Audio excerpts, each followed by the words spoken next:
In June 2021, UNESCO recommended that the Great Barrier Reef be placed on the endangered list.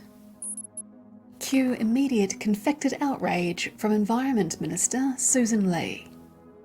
A woman so on top of her science game that she added an extra S to her name because, numerology. The endangered listing is just political, she said.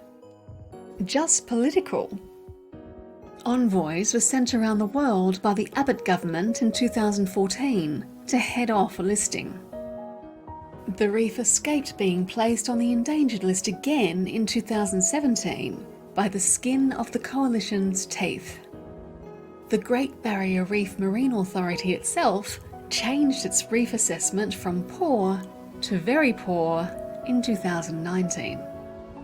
This time Sussan herself travelled the world, successfully lobbying UNESCO to prevent an endangered listing. Now that was political. But political lobbying does not change the reality that the reef is in great danger, and warning signs of its destruction have been there for decades. Over the last 30 years, half the coral cover on the reef has been lost. It has been inundated by an explosion of crown-of-thorns starfish due to agricultural runoff, which are now gobbling up coral like footy players at a pie festival. Illegal fishing is playing a part in the reef's destruction too. But the biggest issue of all for the reef is the deadly rise in ocean temperatures. When ocean temperatures rise, corals expel the algae they feed on and bleach.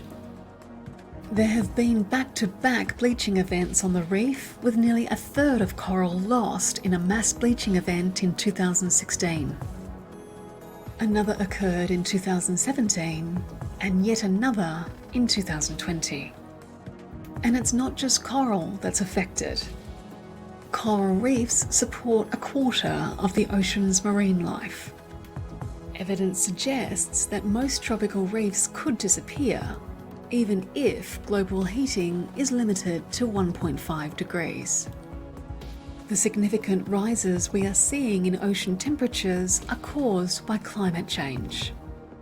The same widely recognised phenomenon now regularly bringing bushfires, storms, floods and plagues to our shores. So, what has been done to address the reef's problems by the Abbott-Turnbull-Morrison government? You guessed it, not much. A 2050 plan was put in place, with some work done by both the federal and Queensland governments to improve water quality and stop illegal fishing, though this has been far from enough, attracting UNESCO warnings.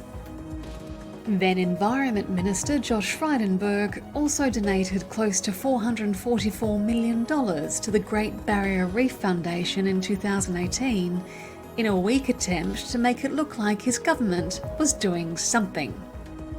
Money given with no due diligence to an ineffective organisation with questionable suitability and which may have disrupted existing beneficial programs, setting reef recovery even further back.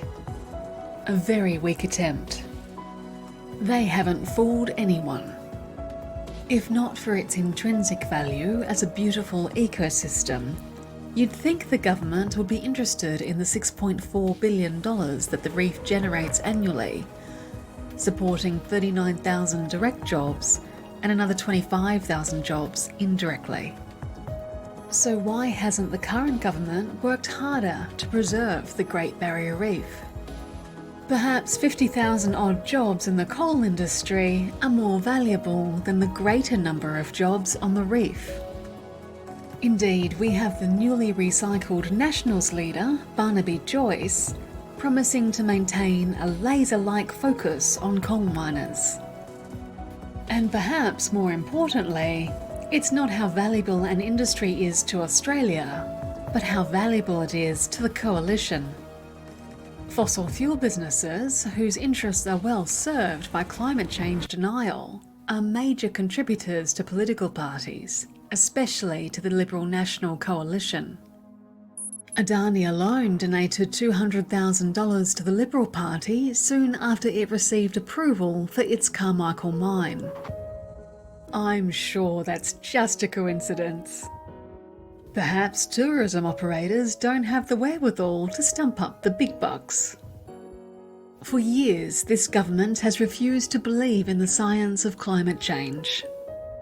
And though some government MPs pay lip service to the science, as a whole, the government still refuses to believe that addressing climate change is our responsibility, as one of the biggest contributors to carbon pollution on the planet. We have a government that decries so-called environmental red tape.